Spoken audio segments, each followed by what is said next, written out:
Now, folks, thank you.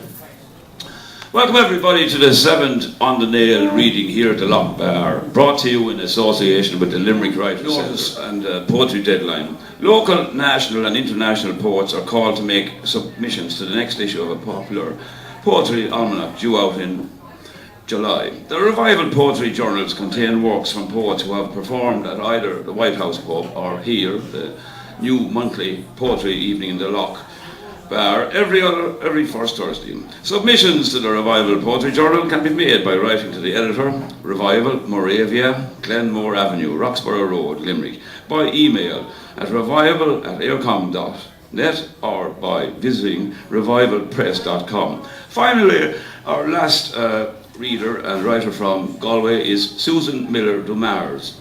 Susan was born in Philadelphia in 1966 to a Belfast-born mother. She holds an MA in writing from the University of San Francisco. Her poems and short stories have been published widely in the US, UK and Ireland.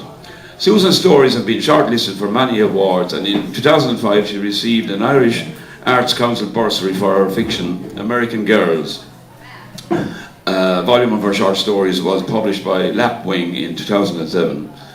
Susan lives in Galway. Since 2003, Susan and her husband, Kevin Higginss, have organised a successful Over the Edge reading series showcasing new writers. Susan teaches creative writing at Galway Technical Institute, Galway Arts Centre, Galway Mayo Institute of Technology, and on the Brothers of Charity Away with Words programme. Big Pink Umbrella Salmon Poetry 2008 is the first full collection of her poetry. One of her poems has been chosen by editor Matthew Sweeney for inclusion in Best of Irish Poetry 2010. Several of her poems will feature in Landing Places, Immigrant Poets in Ireland, edited by Eva Burke, Douglas Press, March 2010. Her second collection of poems, Dreams for Breakfast, is just published by Salmon Poetry. Susan Millar DuMars.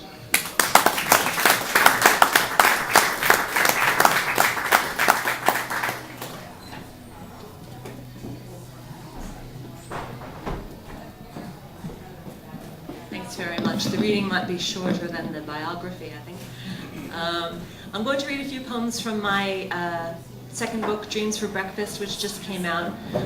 Before I do that, I want to thank Dominic for having us, and thank you all for being here. It's a great crowd for a poetry reading. It's terrific to see so many people. Can you hear me okay in the very back there? Yeah. All right. So the first poem in the book, my set list away.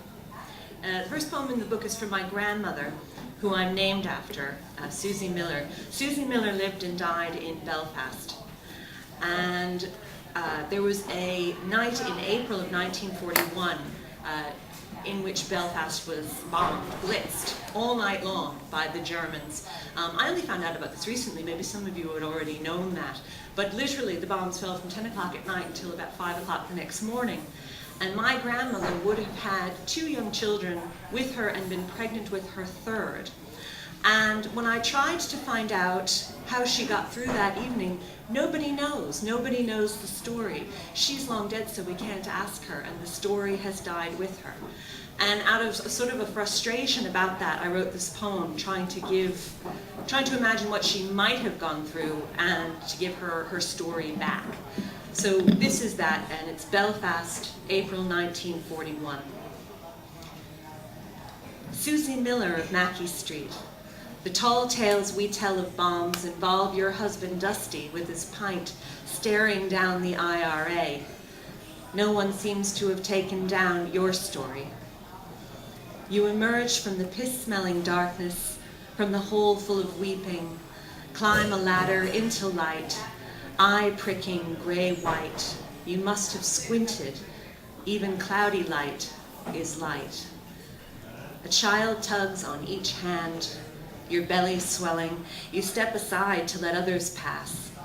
Smell of meat cooking. Woman sobbing. Paul, Paul.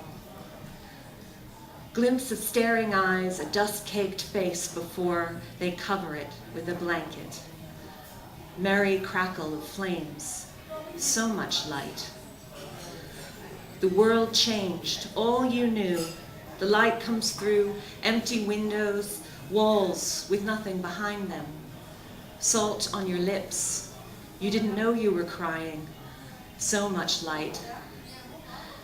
You walk through the city like so many others, looking for something familiar. She emerges from the dark pickling of your womb. Her cave from which she'd eavesdropped adds her thin mule to the mix. The air raid sirens, the shattering glass, the booms.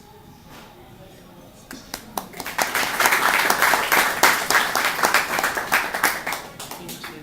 And writing that got me thinking about the accident of where and when we are born and how much that affects who we turn out to be, and we have absolutely no say about it.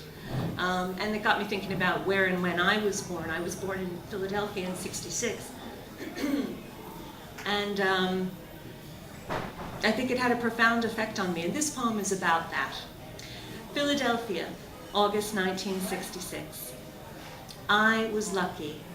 Wombed in the woman with the cat's eye glasses, the chic French twist at the Beatles concert.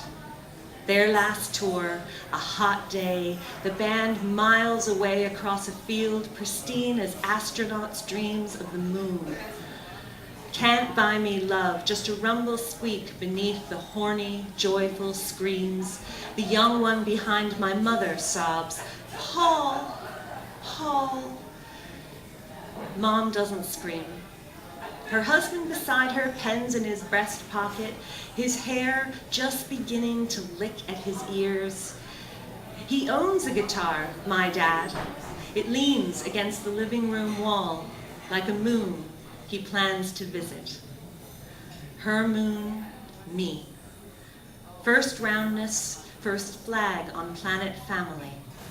She steals looks at my handsome father and loves him. Yeah, yeah, yeah. She believes in him, and he believes in him, and the moon is waiting. Anything is possible. I was made from this.